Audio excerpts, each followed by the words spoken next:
Do-do-do-do. Back up in this bitch, yo. Back.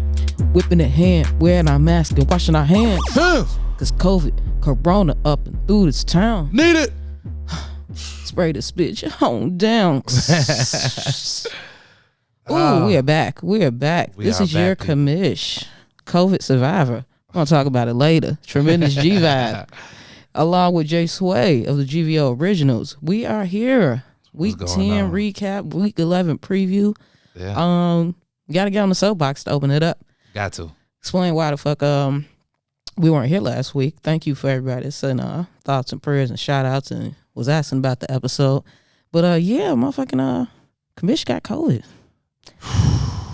I want to say I'm one of the most vigilant motherfuckers during this quarantine. Didn't go nowhere. Stayed my ass in. Only made essential trips. Yeah. Washed my hands until they, cracked and shit. Right. And still got it. Sang the happy birthday song while you was washing your hands. Oh yeah. The long version. 45 seconds. The long version. The Stevie Wonder version. All right. Double down on my mask. All right. But yeah, back. Glad that shit is over. Yeah. Just as I just said, wear your mask, wash your hands. Whether you're asymptomatic or symptomatic, get tested. It's real out here. If you find out you're positive, stay the fuck away from other people. Kind of that simple. I'm like I said, I'm actually gonna go get tested. Yeah, please do. Just to make sure, because that was a scare, man. I was worried about you in there. I appreciate it, man. Appreciate it. But you're back. Sorry. I'm back. You know what? I'll tell you this. For people who don't believe in this shit, no, it is not a cold. I'm a motherfucker who's had several colds throughout my 30 plus years of life. That shit was different. Many colds. I had no motherfucker. Look, I'm in the Midwest. I'm from Chicago. Only time I take a deep breath and it feel like it's glass in my chest, like a fucking Chicago winter. Felt like that Chappelle episode. I need a backyotomy. A backyotomy. I think I believe this out of my chest. Not to make light of the shit, but yeah, I got a lot of time to get some tweets off to kind of fix some of my fantasy football rosters. Mm-hmm. So, maybe I needed the vacation. Didn't want to have to take it that way, but did. Make sure you're following us on all platforms. Keep up with shit. GVO FFL on Instagram and Twitter. The website, gvofantasyfootball.com. Yep. And, of course, all of our mini leagues. Like, we've been, it's been a lot of trades going down in the GVO leagues. Yeah. You got a co-partner, co-manager in GVO 2 or 3? Which one? Yeah. GVO 2. GVO 2. Yeah, you got some help in the IDP. It was funny, the week you got your co-manager, you whooped my ass that week. That's crazy. Well, one quarterback. I don't even pay attention to that league. We're going to get you some help on the IDP. I see you got me some help, man. I suck at IDP, y'all. We're going to bring Jay Sway around on the IDP table. Yeah. I need some improvement there. Just a little bit. How you looking at your leagues outside of that one? Oh, man. It's been rough, man. I've been taking on a lot of responsibility as of late. So yeah, it's been rough, man, with these last couple of leagues. But I'm strong. I think I'm gonna make playoffs in about half of them. Okay. So that's always good. I would be remiss if I didn't highlight your performance in the GVO Originals, where you've been a kind of a playoff staple for the past few years. And it I have. Is that coming to an end this year? I've heard chatter of the rebuild. I do think that I'm getting ready to attempt a rebuild in GVO Originals. Yeah, make sure I swing them a nice big healthy offer. So for everybody in the GVO Originals, I'm Jay Sway, and my team is BMF. I am looking at all trade, all of them. because I just don't have the same scoring that I've had in the previous 4 years. Sorry. So yeah, it's just not there. You know what? I'm not right about a lot of shit, but I told you that before this year. I'm like, homie, you might want to start flipping some pieces now. You did. The quarterbacks I knew weren't strong. You had faith, and rightfully so. I did have some faith. It was misplaced. Yeah, and, Jared Goff is not that guy. Yeah, Deshaun looking real sus. So yeah, and I'm just not happy with the performance. I don't have a bad team. And that's true. You don't have a bad team. I also don't believe I have a great one. And that's what I'm trying to build over there. I'm trying to build a dynasty. So, yeah. So, everybody in GVO Originals, man, please, man. I will be sending you some offers. You got some sexy studs over there. You got a late stage Julio. You got AK-47, and you got Kamara, Yeah. We'll see what type of offers you get this week. Cause I'm in win now mode, so maybe I'll go ahead and say you that future that you need. We're glad to hear that you're doing all right. As we look towards the playoffs, we're gonna give you some great insights. Right. We're gonna trim it back on the actual game recap. So we're gonna be removing IDP scores and anybody who didn't score over 12.5 fantasy points in PPR. They weren't, helping your team, so there's no reason to highlight them. We'd much rather spend the extra time we have talking about trade targets, dynasty prospects, more waiver wire coverage. So if you got questions, specific questions or specific players that you want us to talk about, make sure you reach out to us on any of those platforms. Visit the website, slide in our DMs, Twitter, all that good shit. So we can help you get to a championship or help your ass with that rebuild. Right. I tell you, I've been selling a lot of Will Fuller in my leagues that I'm rebuilding in. Yeah. Yeah. Because I didn't expect him to have this year, but the fact that he does, you got to kind of sell him high because a lot of teams are suffering injuries and trying to make that playoff push. So I'll sell him high. Sell him high. To preview something we'll touch on later. Right. Week 10 recap. Yeah. Let's get into it.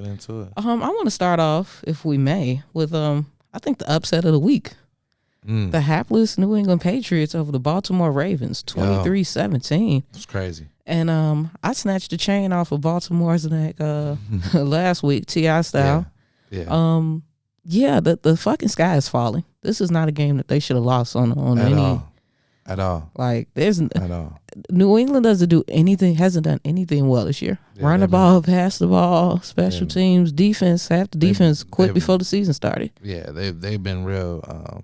And I mean Baltimore. Baltimore been real pistachio. Yeah. The whole season. Yeah, man. Useless. So, just useless. Like goodness. So yeah. Start off the bad story. It surprised me, but it didn't. But facts. We got Willie Snead with 23.4 fantasy points. Don't I always say that's the start to a bad story? Willie Snead is leading. Like, what the fuck? With all that talent over there. Lamar Jackson with 21.5 fantasy points. Mark Andrews with 13 fantasy points. It's just not looking good for them. No. It's not looking good Lamar for them. isn't looking good throwing. No. His legs will always be a threat, but yeah, defenses have caught up and found a way to just say, hey, if we make him throw, we'll have shit like this happen. And you know what? I'm not putting this on Lamar. I'm going to be all the way honest with you. Okay. I'm putting this on Harborough. Yeah. He hasn't been able to figure out the running game. And I think that's 100% on him. If they lose in the playoffs, it's Harborough. Playoffs?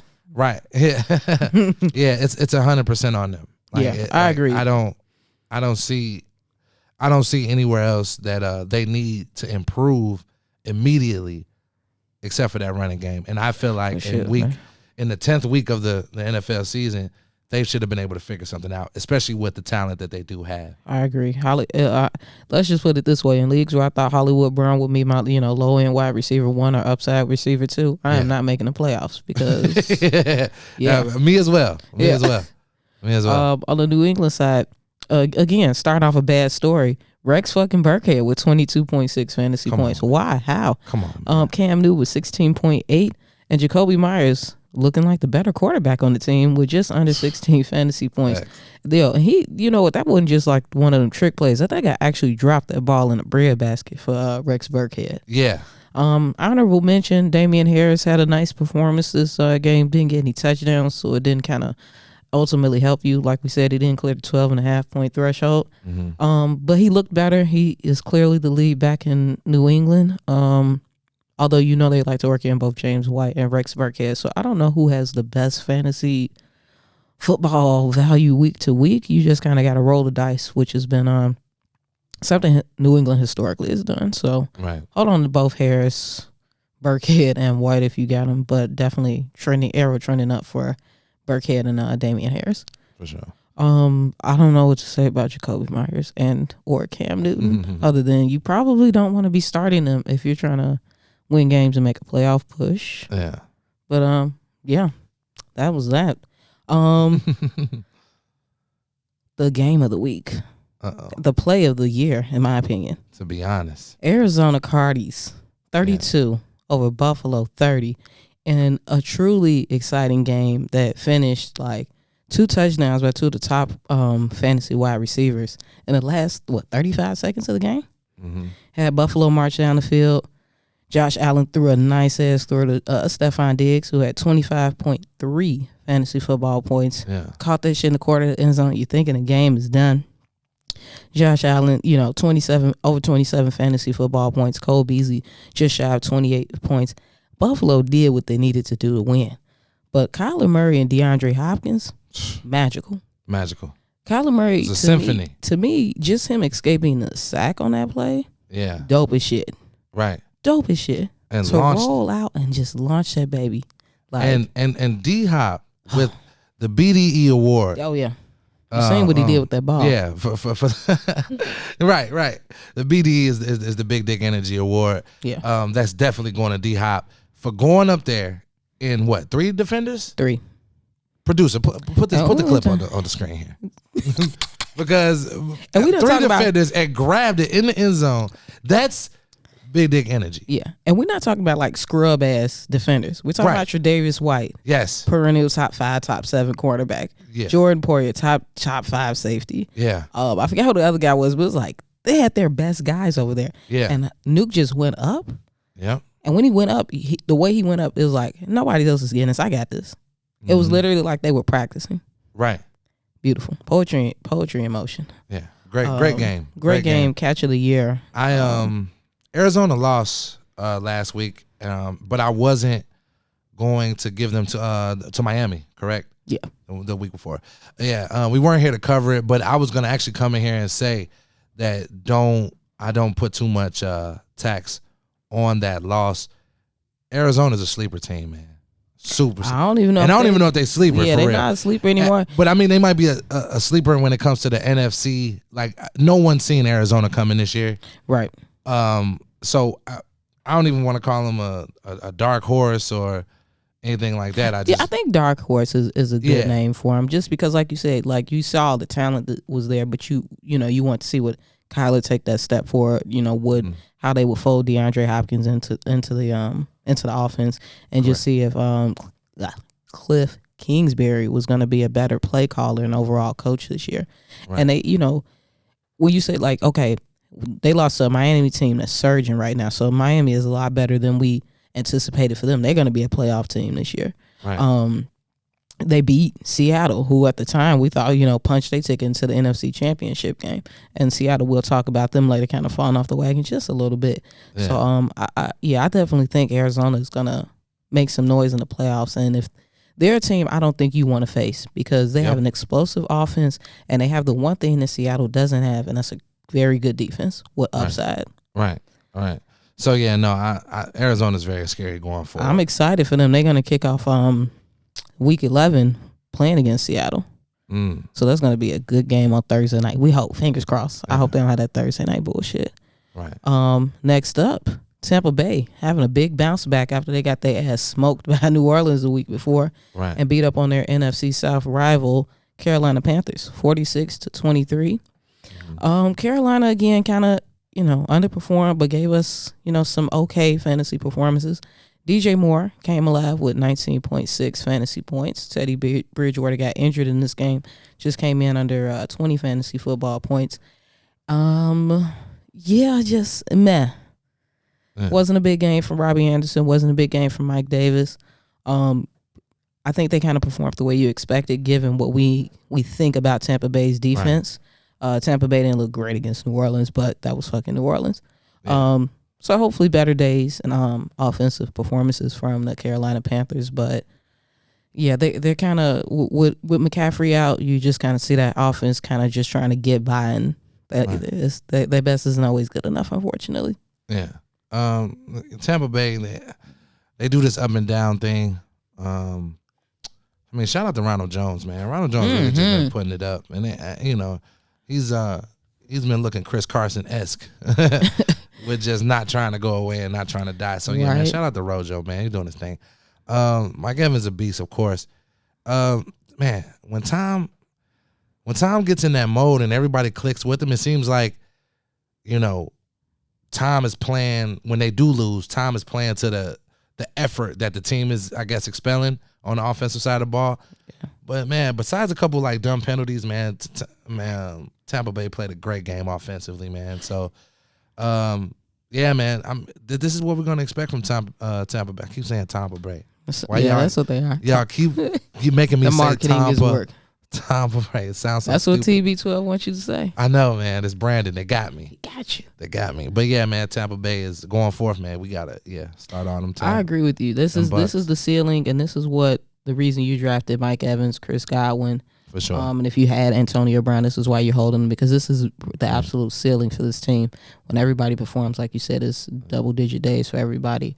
Yeah. Like you said, shout out to Rojo, because after he fumbled, a lot of people were excited, thinking that was going to open the door for Leonard Fournette. And Ronald Jones said, "No, let me rip off these 98 yards, real quick, pull away." That's the next gear that we talk about that David Montgomery ain't got. But we'll talk about your boy later. No, we'll talk about him now. I was one last point on that on Tampa Bay. Just if you're a Mike Evans owner, this is what you've been waiting for. More targets, more red zone targets. Gronk is still going to be a factor there, but you're still rolling out Mike Evans every week. You know, he's low end wide receiver one, but hell of an upside. And with Chris Godwin, coming back, looking real nice. Yeah, finger getting right. Yep.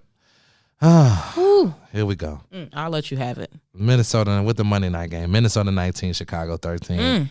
Let me just start. Allen Robinson, 10 fantasy points. And you see, I said the threshold was 12.5, and I just put Allen in there because I love Allen. He deserves better. He deserves better. Goodness gracious. He deserves better. He's good God. Yeah.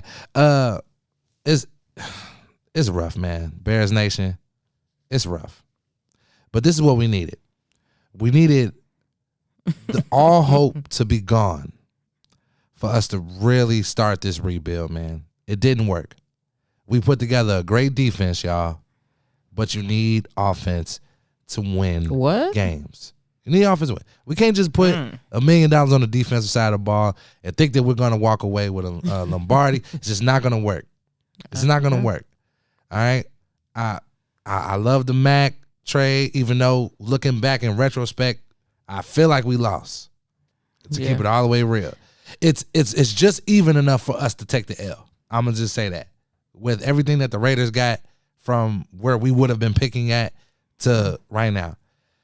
I was talking to my good friend, man. I was talking to Dion the other day. And I'm not going to spend too much time on it. It's not a Chicago Bears podcast. Shout out Ness. But yeah, shout out Ness, man. But I counted. There's literally 9 franchise quarterbacks that have been drafted after Mitchell Trubisky. Literally 9. Damn near 10. And I'm not even talking about, I didn't count Teddy Bridgewater, and the 10th one is Baker Mayfield. Okay. You know what I'm saying? There has been 10 franchise quarterbacks that have been drafted. Listen, why just type in Google QBs drafted after, and why Trubisky the first hit? Yes. It's horrible. It's horrible. Shit. We lost that because literally the whole landscape of the league has changed since we drafted Mitchell Trubisky. All right? Yeah. It's been 10 solid quarterbacks that have been drafted. Like, it was 2 last year. Like, literally, since we drafted him, the landscape has changed.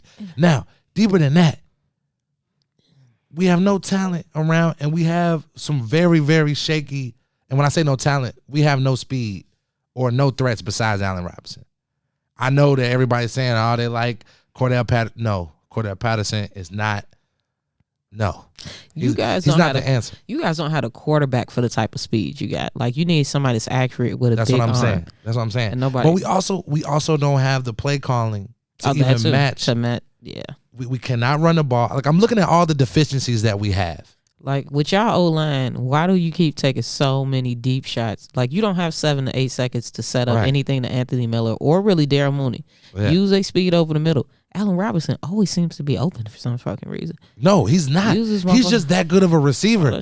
The reason why Allen Robinson can't get any yards after the catch is because he has to put 1,000% effort into catching the ball. Coming back to that damn badass ball. Right. Coming back and twisting and jumping and diving and bending. And like, he has to do so much to catch the ball that, like, to ask him to put some yards on the end of that catch is...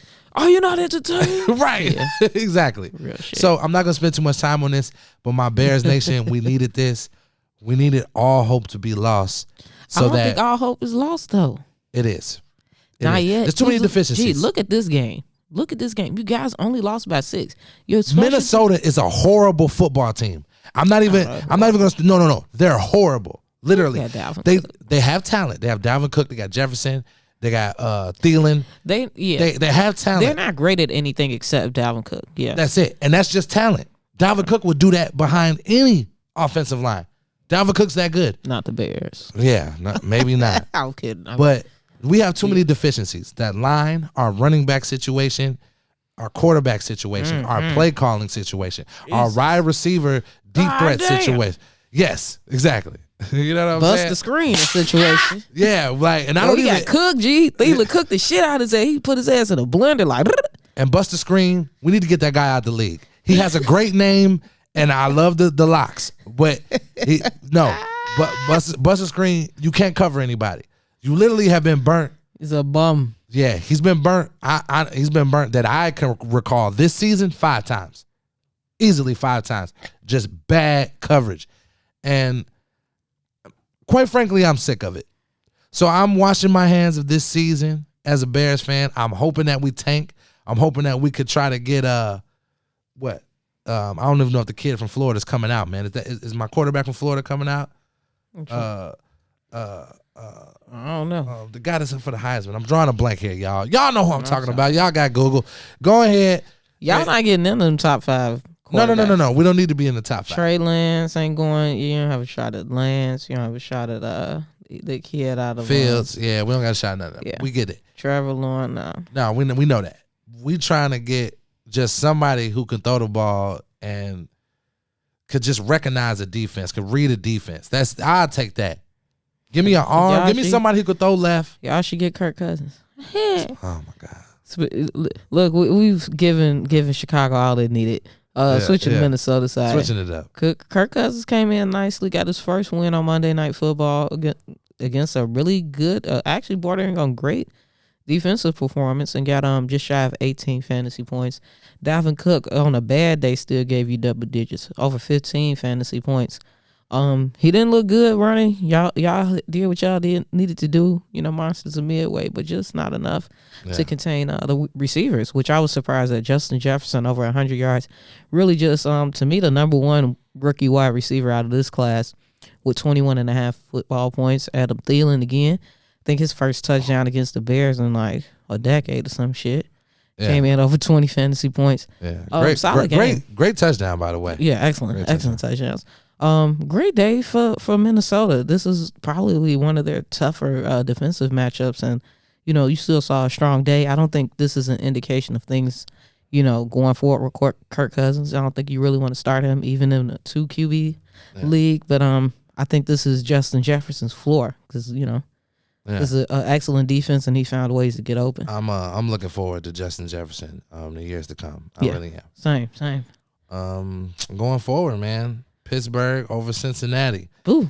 I'm glad I wasn't here last week to say that, because I was actually gonna say I was taking Cincinnati in this game, just because I thought they were gonna surprise us. But they tried. Yeah, they tried, man. But since we got T. Higgins here with 22 fantasy points, and that was pretty much the gist of it over there, fantasy wise. Pittsburgh, man, had a day, man. Of course, man. Ben Roethlisberger, I sat him because I thought he was gonna, he didn't practice all week. He was questionable. 29 fantasy points for Ben Roethlisberger. Deontay Johnson, man, good to see him back, man. 23 fantasy points.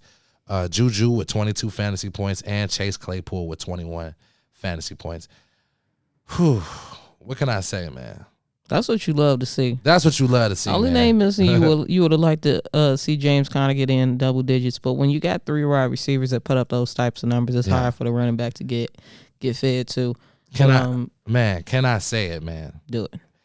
I am looking forward to them and Chiefs? Kansas City. Yeah. Oh yeah. I'm looking forward to them in Kansas City. It's gonna be a motherfucking in playoffs situation. Yeah, it's gonna be because I wouldn't mind seeing any any of these teams go against Kansas City, either them or Buffalo, for the AFC. So yeah, I'm excited, man. The AFC's I'm really excited for AFC playoffs coming, and I'm liking what everybody's doing. Yeah. I'm liking what everybody's doing. Yeah, I already revised mine a couple of weeks back last episode. Safe put the Steelers in there. That's gonna be immovable, unstoppable force meets immovable object. Yeah, that Steelers defense look like the truth. The does. reason we can't even mention Joe Burrow because he got ate up too many fucking times. Yeah. Swallowed. Yeah, they're a formidable defense and they hungry for it. Shout out, man. And we say it every week, man. Get Mike that king his crown. Man. Yeah, give Mike Tomlin his flowers, man. Moving on here, man. We got Las Vegas Raiders, man, over those Denver Broncos, 37-12.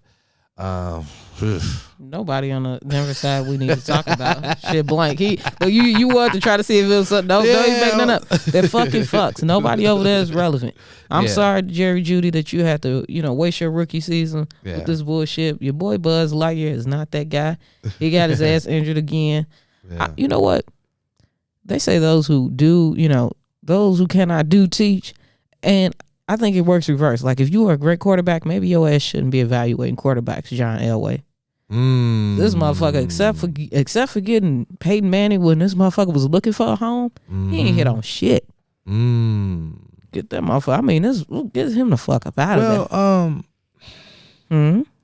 To be all the way honest, I mean, he's drafted a few. Brock Osweiler. Yes, he's drafted a few quarterbacks. I want to make sure I'm accurate on here. I can't even remember the other motherfucker that he just drafted last year. Short hair. No, well, they traded for the Minnesota backup. Case Keenum. Case Keenum, right? God, what was the last one they just? I'm trying to think. Did they draft another quarterback? Well, I say this. For Drew Lock being like the second quarterback that they've drafted, we can't. He's a bum. I don't think he's a bum. I just think. Didn't they draft Tim Tebow too? Bum. No. did he draft Tim Tebow? Elway was that? Yeah, I think Elway was that when because the coach was McDaniels. Yeah. Motherfucker Jeff Driscoll. Oh man. Yeah, this is fucking fucks over there. Yeah, man. Maybe Elway got to chill, man. Yeah, get him out of here. But you know what? Elway really looks like a horse, man. So it's like it fits. It fits, yeah. That's his town. Right. He's been a Bronco so long. He really looks like Mr. Ed. He do. Yeah. He really fucking does. But yeah, man, Denver, they got a lot of work over there. Yeah. They got a lot of work to do over there. Rebuild time. Yeah, definitely. But they got a nice little nucleus with the run, not the running back. I'm sorry. With the receivers. Yeah. I think to build some around them. Going over to Las Vegas, man, we had Josh Jacobs with 29 fantasy points and Devontae Booker with 21 fantasy points. Big revenge game. He showed Denver what they missed out on letting him go. Yeah, because he runs great, and I think when we talk about waiver wire, he was a side chick pretty much his whole career. Oh yeah. Side chick that you really, you ain't talk about. You ain't take her out at all. Right. But he wanted to show them what they missed out on. Yeah. As far as if you're a Josh Jacobs owner, you should hopefully already have had Devontae Booker. But if you don't, definitely pick him up. If you got the bench space, this is the time of the year where you handcuffs to those top tier running backs are very valuable. When injuries happen, when teams just want to scale back and kind of rest their guys for the playoffs. Yeah, you want to be preemptive. So don't be a week late or 2 weeks late waiting for these guys. Already have them on your bench. Right. Detroit over the Washington football team in a nice close one. Big ups to Alex Smith returning to the NFL for a first start since his crazy ass leg accident. But Detroit came out victorious. And welcome to the NFL, DeAndre Swift. Came alive, got the lion's share of the carries this game, and many people predicted that he would have a breakout game, and that's what he did. 25.9 fantasy points in PPR scoring. Marvin Jones stepping up a lot recently with Kenny Golladay being out of the lineup and got 23.6 fantasy points, and Matty Stafford with just over 23 fantasy points. Really big game from Detroit. They looked a lot more efficient and smoother as an offense, just really leaning on Swift and letting him carry them. And he looked great. He looked good. I turned down a lot of offers for him. Actually on Sunday morning, when people started getting reports, and glad for it now because I think he's a low end RB1. As long as they give him the lion's share, I think he's shown the talent already that he can overcome their obstacles overall as a team. I like Swift going forward. I agree. His rookie counterpart, Antonio Gibson, on the Washington side came through big with 22.5 football points. And he just keeps showing you again, like, why he's probably a league winner for the price that you paid for him in the in startup drafts. J.D. McKissick came through nicely with just under 18 football points. Terry McLaurin shows you why he's a beast, why he's a captain, why he's the number one wide receiver in fantasy with just over 17 football points. With Alex Smith at the helm, who got 16 football points, fantasy football points.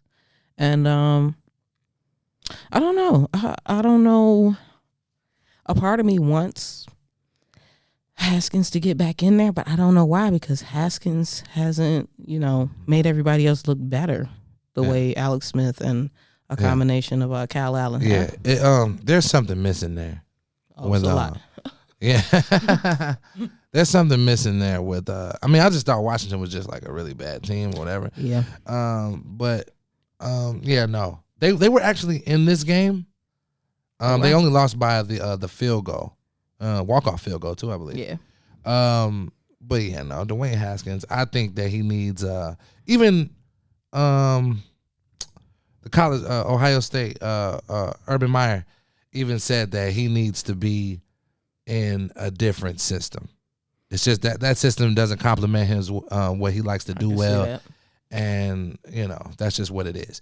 But I mean, hey, they're pumping out more fantasy points now with Alex Smith. Yeah, the floor is raised on everybody. Exactly. So, that's just what it is. Moving forward, right?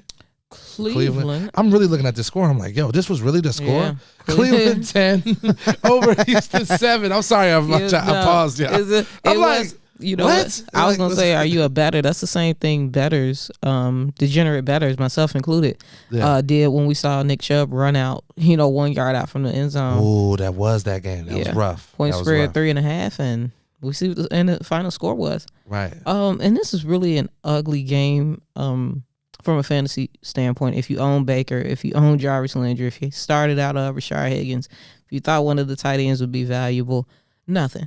This is, one of them gritty games where they just leaned on those two superstar running backs that they got, Nick Chubb and Kareem Hunt, 18.6 points and 16.2 points respectively, over 100 yards each, touches for everybody, catches, runs. They both look good, and I like that. Although Nick Chubb was clearly the one, Kareem Hunt still had tremendous value in this game. Yeah. And that's more points than everybody on the Houston side. Deshaun Watson led the way with 14.12 points. And just, Houston is who they are. They're in like a not even a quiet rebuild. They're in a very public very public rebuild. They're getting ready to move some things around, and everybody pretty much can go except for Deshaun, of course. But it'll be brighter days for Houston, but it's gonna get ugly. It's gonna get ugly before it gets pretty. It's gonna be a couple of years. Yeah. And I think that's why they locked him in. They're like, all right, look, we're just gonna move stuff around you, and that's why I don't know why Deshaun would have you could have saw this, my brother.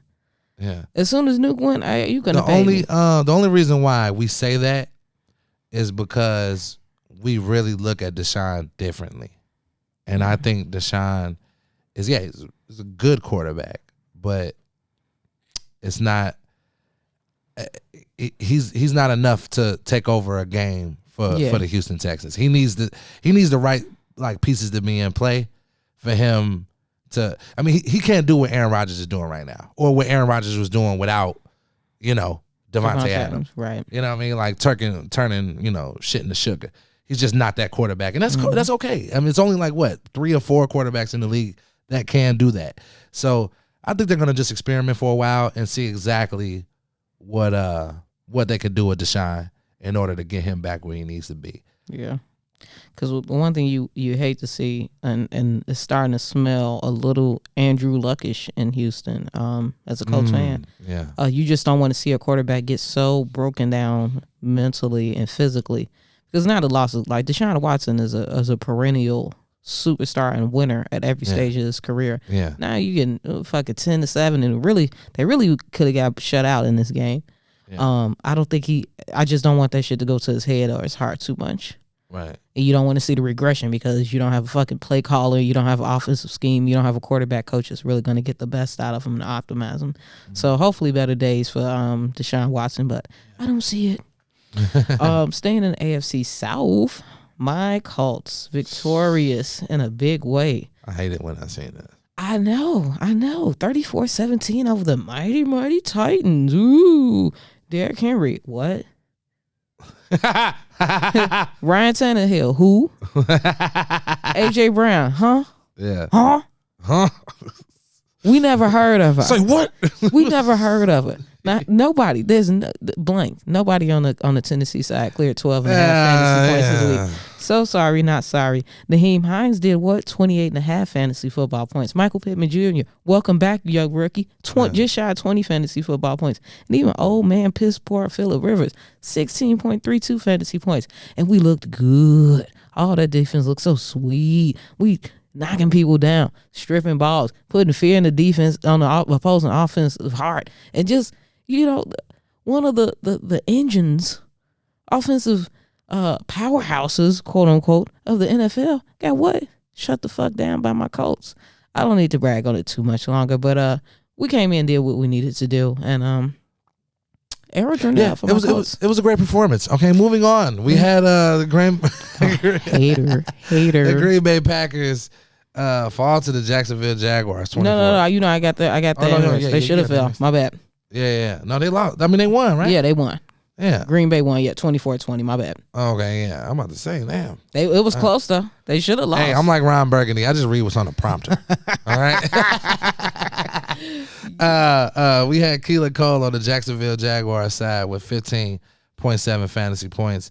And that was pretty much the height of what Jacksonville was doing. I was surprised. Yeah, I was surprised it was that close, to be honest. Fucked up my spirit. I laid 20 on them bitches.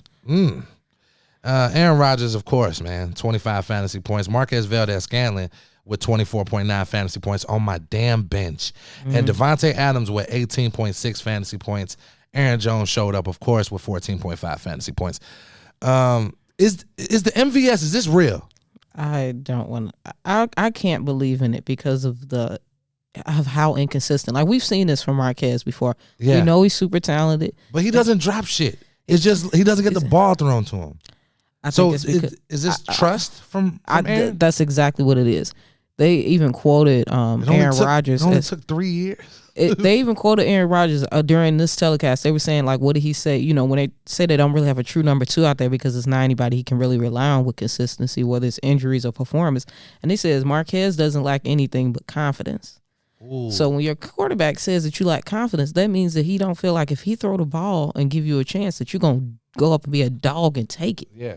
Not from a physical standpoint. Not from a physical standpoint, mental. Like you could go get that ball, but you gotta want to go get that ball. I see people, and you kind of see that even with Marquez, the big game that he had today. You saw somewhere he, big target, man. Yeah, big, fast. Yeah. Seems to have good hands, but you know if you don't have the rapport, because Aaron Rodgers don't. It seems like and like I said, I don't have the last 3 week stats like right here. Let me see. Let me. Well, let's producer. To your question though, I don't. He's been flashing. That's exactly what it is. I know for a fact he's had a touchdown the last 3 games. He's a flash in the pan to me, and it's based on history. Like I've seen, Scantling, MVS have the opportunity be the quote unquote guy before, and just not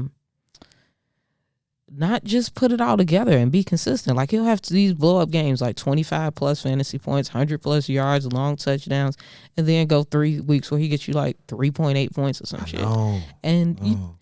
If it were earlier in the season, I'd say, roll the dice to see what you could get away with. But, this part of the season when you're in the thick of things, you're 5-5, you're fighting for that last playoff spot or two.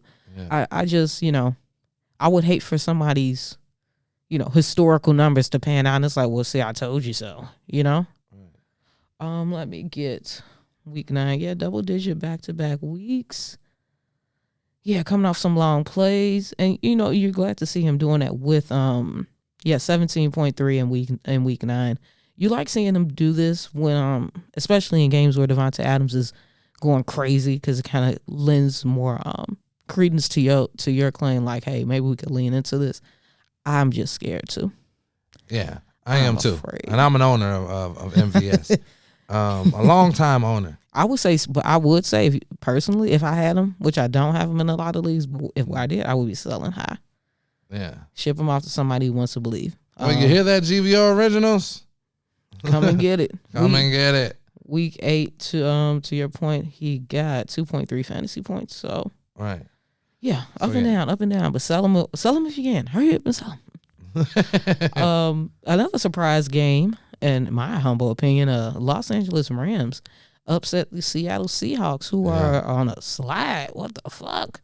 Yeah. 23-16. Nobody of relevance on the Seattle side performed well. DK Metcalf was manned up by Jalen Ramsey, and you know what? DK was open for a few, and Russell missed him, but most of the game, Ramsey kept his ass in check. No Chris Carson this game, of course. Russell just didn't look like himself. Multiple turnovers, so nobody cleared 12.5 points. So we don't have anything to say about him. Yeah. On the Rams side. Are you a bit scared before we jump over into the Rams? Yeah. Are you a bit scared for Seattle right now? Mm-hmm. As I sip my tea. Mm-hmm. Child. Yeah, because the ceiling, quote unquote, falling, or London Bridge falling for Seattle is what this offense is doing, because they can't lean on their defense. They don't have a defense that's going to, correct, make any stops or get the ball back for them, or is opportunistic. With Jamal Adams in there, that does make some difference, but he's just one man, honestly. You see pressure getting to Russ a lot, receivers not maybe getting separation, or him kind of just making some throws that he kind of got away with earlier in the season and facing better defenses. It's like, no bueno. I think Seattle has had like a little bit of a rough stretch with just stuff not going their way, and I think they haven't been prepared for their respective opponent. With that being said, I do think the days of the Rams doing dumb shit is coming to a close. I think they're getting it really down to just Jared Goff fucking up. I'm for real. I think they're tuning their defense. They're doing stuff offensively. They're doing stuff to run the ball good. They're getting it down to where, like, look, we want everything that can go wrong to be corrected, because Jared Goff's going to do enough just to fuck us up a bit. If we could get it down to just Jared Goff fucking us up, we can win games.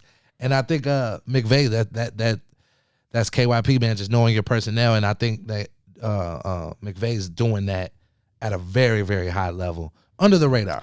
It's looking a little bit, not Patriots this year, but Patriots historically, where you kind of, like you said, we playing everybody's strengths. Really the true hot hand approach. You saw all three running backs again. This dreaded fucking three-headed monster. Everybody got involved, but it's like, you want a piece of the points. But which one? Whose line is it anyway? And it's like, no, I don't want to be a part of this anymore. Please stop. Yeah. So Malcolm Brown and Darrell Henderson led the way in dynasty leagues. You still want to hold on to Cam Akers and hope for his rookie breakout to kind of happen the way DeAndre Swift happened. Hopefully, fingers crossed. But it might not be this year. So just hold them, or shit, if you can sell them, and get some good value back, do so. Are you leaning in on Josh Reynolds? I am. Because in the past 4 weeks, he is being out-targeted. He's receiving more targets than Robert Woods. Yeah. And giving more fantasy production, honestly. So 17.4 points in this game. Low-end flex. Yeah, I would I don't know, I because he's been so and what was the snap percentage at? Let me get that for you. Let me get snap percentage. Producer, we need to get an intern here. That just GVO fantasyfootball.com or please GVO FFL. We would love at Gmail. Yeah, if you're interested, we would love an intern to come around here. I get the specific numbers. He's definitely out. But I feel like I am seeing him more. Like, not even just like I'm just seeing him more on the field. You know what I mean? So, I mean, I don't know what you know. It depends on how your team's made up, of course, at this time of the year. I really don't like experimenting at this time of the year. I feel like whatever got you here, got you here. But I mean, hey, if you need, you know, something that might flash, especially with the Rams schedule going forward, I'm throw Reynolds in there, man. I mean, what upcoming schedule for the Rams is Tampa Bay, at Tampa Bay, San Francisco, Arizona, New England. The New York Jets kind of in that second or first week of the fantasy playoffs, and Seattle to round it out for like. I love all those matchups besides maybe Belichick. Like, maybe, to be honest, that's a big maybe. Yeah. Josh Reynolds' snap percentage the last 4 weeks, less thereby, is 83, 74, 81, and 80. Yeah. Targets respectively for those games is 5, 8, 9, and 10 the last game. Yeah. So yeah, you like that. Yeah, I love target share. That's pretty much what I built my whole team like around. Like, so if I see somebody getting 8, you know, and I'm a receiver. If I see a receiver getting 8 or more targets a game, I want them. I want a piece of that. You know what I mean? And Robert Woods, by comparison, stayed at 90% or above, and 3 of those last 4 games. In this last game, 80% target share. 80% snap percentage. He dropped down to. Right. And you see his a lot of fluctuations. Even if you examine the entire year, you see Robert Woods the past 4 games, 10, 5, 8, and 6. So to that point, he may be on the field, but he's not being involved in the route. His number ain't being called. Right. So things to watch out for. Robert Woods, you know, who was kind of like that solid wide receiver 2, with possibly wide receiver 1 upside in PPR leagues. You seeing him kind of not so much take a back seat, but you're seeing his role in the offense being cut into as they lean into Josh Reynolds, especially with the tight ends being kind of inconsistent and out in recent games. But like I said, with that schedule that you just read off, you better hope. Yeah, I think that that offense it's brighter days for that offense fantasy wise. I want to say that. I concur. And going even their playoff picture, just talking about actual like football, man. The Rams, I mean, they can make a strong case, man. They can make a strong case. They better get jiggy with it. Yeah. So you know, just a little food for thought going forward though. But what we got next here? Miami. Surging. Man, where are they on the power rankings? Beating folks' ass. Miami Dolphins. Yeah. Them fighting Dolphins beat up on the LA Chargers, which is, seems like everybody's favorite thing to do lately. 29-21. Miami, they say no running backs, no problem. They don't give a fuck. Yeah. Salvin Ahmed. Never heard of him. I don't know if he was called up from the practice squad or he was undrafted, but he has been a top 20 running back in PPR the past 2 weeks. So hopefully you already got him on your roster, because that's going to be somebody that carries you into the fantasy playoffs. He got 16 fantasy points this game. They made Jordan Howard a healthy scratch again in his game, and then released him, I believe, Monday or Tuesday. So got him out of here. Got that son of a off the field. On the other side. Actually on the other side. On the same side in Miami, Kalen Ballage. You used to be a Kalen Ballage truther, didn't you? Yes. Yeah, yes. 15.2 points. Yes. On the Chargers side, my apologies. He is with the Chargers, and a little bit of a revenge game. Right. Yeah, I was a Kalen Ballage when he was in Miami. Yes, correct. Yeah. Just you just 2-3 years late. Mm-hmm. We all didn't really understand the Adam Gase effect at that time, but now we know. Yeah. When you're away from Adam Gase, you do great things in life. He's a huge man. Over 15 fantasy points, activated and signed off of their practice squad, elevated, demoted, back, elevated again, and he's going to have a role in this offense whether we see Austin Eckler back this year or not. Mm-hmm. I think that Coach Lynn just likes his playing style, and when we thought that he might get some competition from Joshua Kelly, no. Yeah. Tremaine Pope, no. Kalen Ballage is that man, and go get him. I think if you need to get him on the waivers, spend that budget. If somebody else has them, like maybe a team that's not making the playoffs, they had a higher waiver priority or more fat budget, I would make a move for him. I would make a move, especially if you see him on a team that's not a contender, because especially if you want to win now, you might have to go ahead and sell out and get him. Justin Herbert, just shy of 21 fantasy points in this game. Another strong performance from him, but ultimately comes up in a loss. I think you're safe to play all your charges going forward. And I think Tua hasn't really elevated the fantasy football offense of the Dolphins as much as he has the real life. I think he just is a good game manager at this point. And I'm not sure if the way that they're trending and looking to make it to the playoffs that they're even going to try to push him to throw, to kind of even play back comparison, be Justin Herbert and, multiple 300-yard games and multiple touchdown games. I don't think they want Tua to do that just yet. Right. I agree, too. I think that, I don't know if this is coaching or just the way it's schemed up, but they're playing totally different style than what they did with Fitzpatrick. And it amazes me. Yeah. It amazes me. It amazes me that they totally switched up their offense to like kind of tailor what Tua can do. And I think like Tua still has the training wheels on. Oh, yeah. He hasn't even been put in a position because everybody has elevated the play, but he hasn't even been put in a position where he had to just go ham, like and win the game. Nope. All these other rookie quarterbacks are put in positions immediately. I gotta go out there. I gotta go out there and try to, what I mean? Try to put one in there. I'm not sure what about Tua. Maybe in practice he looked better, and the defense just really got inspired more with him. Yeah. But that defense has been playing lockdown, and they really are, giving him multiple attempts with the ball. Like, hey, yeah, multiple possessions. Yeah, like don't fuck up. Just run and take keep it easy. Simple. Make passes, and his accuracy helps. Yes. So if he only got to do 15 passes a game, go 11 for 15, get one touchdown, but it's keeping offense on time and moving and progressing through. Yeah. I'm fine with it from a real life. He's won what 3? The 3? I think 3 starts. 3 starts. Mm-hmm. So hey, whatever they're doing is working, man. Keep on cooking. Yeah. Moving on here to New Orleans over the San Francisco 49ers, 27-13. And Alvin Kamara had him a small day. He had him a nice day, man. 34 fantasy points for him.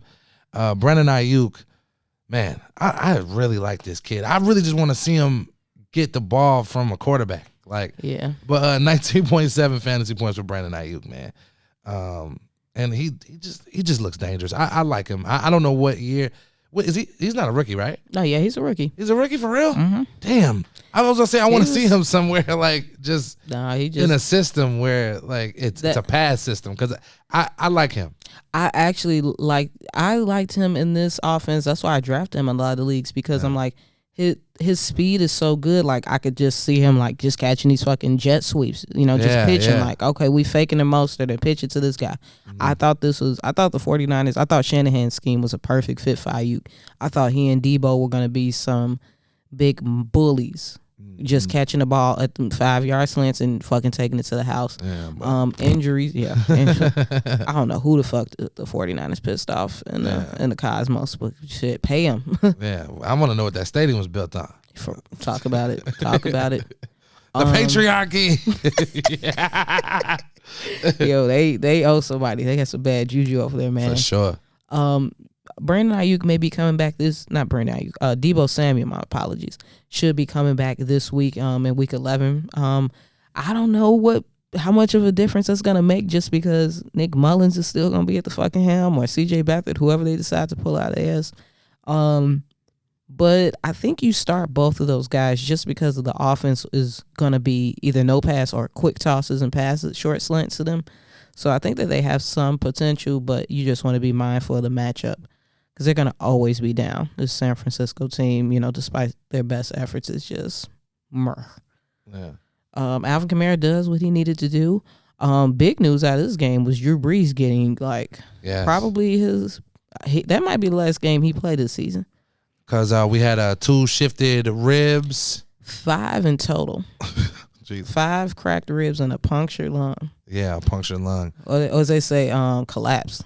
Collapsed lung, yeah. Which sounds, wow. Sounds painful as shit. Very painful. If you haven't already, Stephania Bell had a very good explanation, was very in-depth with it. Basically, Drew Brees came into that game with 3 cracked ribs on one side, but just didn't know it. He got hurt in the previous game. In this game, he got 2 more cracked. And when one of them cracked, it punctured that lung. So what it does is it makes it very hard to breathe. Of course. You know, your ribs are protecting those internal organs. So when them hoes cracked, it's like, what the fuck? Yeah, so I don't even know why he was on the sidelines. I give it up to professional athletes. Y'all be really trying to have some fucking grit. Yeah. I'm crying into the locker Anytime I room. think about like cracked ribs, I immediately think about Salt Bae when he cracks those lamb chops. Yeah. Imagine that shit floating around in your chest. Is that fat? But I'm just thinking of like, that's what I picture. That's what your ribs look.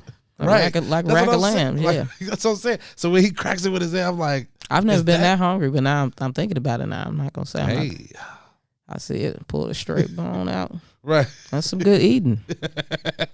But yeah, man. I want to go get well soon to Drew Brees, man. And let's go to a Brazilian steakhouse. But yeah, man, Jameis is backup starter. Taysom Hill combo is now coming to a studio near you. Yeah. But when this happened last year, when Teddy stepped up, the whole Saints stepped up, and they were able to pull out a couple wins during that like 5 or 6 week stretch that Drew Brees was out.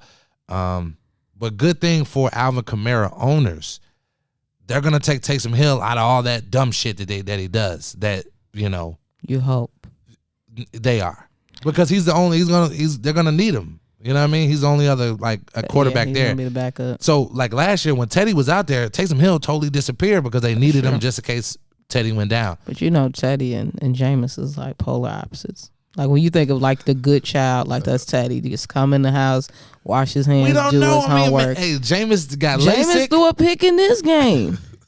The motherfucker's only in for 38 seconds. Yeah. The surgery did not work. I saw botched. It. Yeah. That motherfucker got Botox in that eye. And not the LASIK. He just said, he in the next. Yeah, I'm worried. If Jameis, and this is really his showcase for either the Saints or his next team, if he has a good showing and Taysom Hill come here and throw this ball better than him, the motherfucker tight end, running back, linebacker flex combo for your team throws better than you, it's gonna be Taysom Hill. It's gonna be an indictment. Well, whatever. Take Taysom Hill and put him back there so Alvin Kamara could get his red zone targets back up. If you own Jameis, obviously I don't think you can afford to probably not start him. But if you're in a position where he was really like a third or fourth quarterback on your bench and maybe 2 quarterback leagues, you maybe can sell him to the Breeze owner, get you a king's ransom for him too. I would rather hold him than sell him low though. So I would treat this like a first round pick because best case scenario, he's the fucking starting quarterback for the Saints the rest of this year and going forward. Right. Because this is it for Drew Brees. Yeah, that's a lot. Although we've come to the end of your road, still I can't we're gonna have to let go, Drew. It's emotional. What is it? Emotional? What? Intern, right? Get us the words. Oh, we have hit that age where we are forgetting the lyrics to songs. It's all right. Somebody will remake it or something. I don't know. Cardi B. Yeah, he out of there. Yeah. He out of there. I could tell when he was crying on the sideline. I'm like, damn, Drew Brees used to come back from a lot of shit. Yeah. That motherfucker again said, I can bleed this out of my chest. You sick, man. Joe, why the fuck are you standing over here with your You helmet are on? bleeding this out of your chest. You got a collapsed lung, my dude. Yeah. Take your ass in a locker room. What the fuck you sitting there for? Yeah. On the sideline, just looking sad. No, get your ass in the back. Yeah, you need to go get somewhere and sit down, man. 5 cracked rib. Yeah. You're a whole crazy SG for that. Ain't that much? Ain't that much fucking football in the world. Masculinity in the world, right? It's none of that. Look, what you say? You half woman? You better let that half out. Right. Help me. Moving on to the last New York and Giants. least. Oh, I'm so fucking tired of the NFC East. Oh my God! Can we skip them? Yeah, they won by. Yeah, we just send the whole NFC East up to the Canadian Football League. It's so bad. I think the Eagles lost this game. Looked terrible doing it, and I think they still in the lead. Yes, at 3-5-1, yeah, what the fuck? Yeah, 3-5-1 the Eagles, and they are leading their division. That's crazy. That's crazy. Yeah, that's an abomination right there. It's nuts, man. It's like how have y'all lost this many games? Like like when you look at the NFC East standings, it looks like they lost more games than they like has been total play. Like I know it's been 10 weeks, but it's just like it's been 5 for the rest of the league, and these motherfuckers just get 2 losses every week. Yeah. They fighting the average. They fighting the league median. Yeah. Shout out to the media. That's the only reason I got to win this week. Hey, I got a loss this week fucking with the median, man. Beat my opponent, lost. Sorry. It's all good. But fantasy-wise, it was a couple little flashes here. Nancy's son, a.k.a. Daniel Jones, with 22 fantasy points. Wayne Gallman with 19 fantasy points, showing a lot of grit out there. And Darius Slayton with 14 fantasy points. Yeah. I mean, Wayne Gallman runs hard, man. Yeah. He's been running hard lately since I just been paying attention to him because we've been forced to watch the Eagles. Right. But I mean not the Eagles, I'm sorry, but the Giants or the NFC East. Both of their bum ass. Yeah. But yeah, no, Wayne Gallman, man, I think like if you need something going forward, just a little something on the running back side with any injuries or anything going on, I think Wayne Gallman's a pretty good pickup. Yeah. You know what I mean? You probably already, depending on what size league, you probably already had him, but he's definitely, I think, at worst, maybe an RB3 with some upside going forward. I think even when Devonta Freeman gets back, he showed enough to tell us that Wayne Gallman is the better play. Yeah, for sure. I don't think you can really rely on any of the Giants wide receivers. No, they should not with any level of consistency, and that's a shame because I think they're very talented, but I don't think despite Slayton's showing in this game, I don't think this double digits. Yeah, is what get him a gonna... Fashion Nova code. Yeah. Moving over here to the Philadelphia Eagles, man. Boston Scott, man, 14.5 fantasy points, and Miles Sanders with 13.5 fantasy points. It seems like Miles Sanders had more than that, but he did. I feel like something got called back in this game. I can't remember off the top of my head. Maybe it did. Maybe it did. But yeah, no, Miles Sanders. It looked like he just was, in every play. He looked good coming back. He looked good coming back first game back from injury. Yeah. So shout out to Miles Sanders. But yeah, no. I think you think this is his floor or ceiling? You think better days? Miles Sanders? Yeah. I think his usage is going to definitely go up as the weeks go by.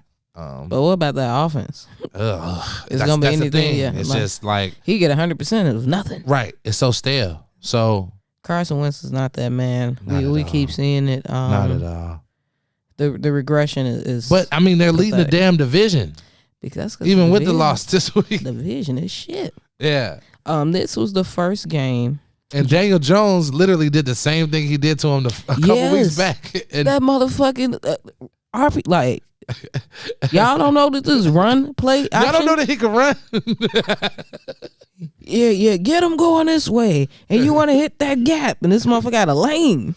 A bowling lane. A bowling lane. Like nobody even next if to Daniel Jones jukes you should not be a professional football player anymore. I'm not saying you can't go do something. I'm not finna say I play defense in football and I fucking let Nancy's son juke my ass. Like, nothing. Right. Nothing. All right. No. Yeah. Well, he did it again. And he made it to the end zone. To the house, yeah. House stairs. Shouts out to Nancy's son, man. On the Philadelphia side, this was the first game where Carson Wentz had, I think, the majority of his pieces. Like Rager was out there healthy. Right. Goddard was out there healthy. Mm-hmm. Sanders is back. Scott is in the mix. And he still looked like shit. Yeah. Fulgham is still alive. Like, yeah, he just brings down every aspect of that offense being good. It's him. I don't know if he just wants to get traded or what, but I don't know. It's weird. It's beyond me. I mean, if you got Miles Sanders, you probably can't afford to bench him. Who knows with the rest of those pieces? I think Goddard should be solid going forward, and Zach Ertz has been activated to possibly come back from IR. So at some point over the next this week or probably next week, we'll get more information on whether he's actually going to be returning to play. And they need all the help they can get. All the help they can get. All right. Well, that was our Week 10 recap. All right. Quick break and then bring it back for Week 11.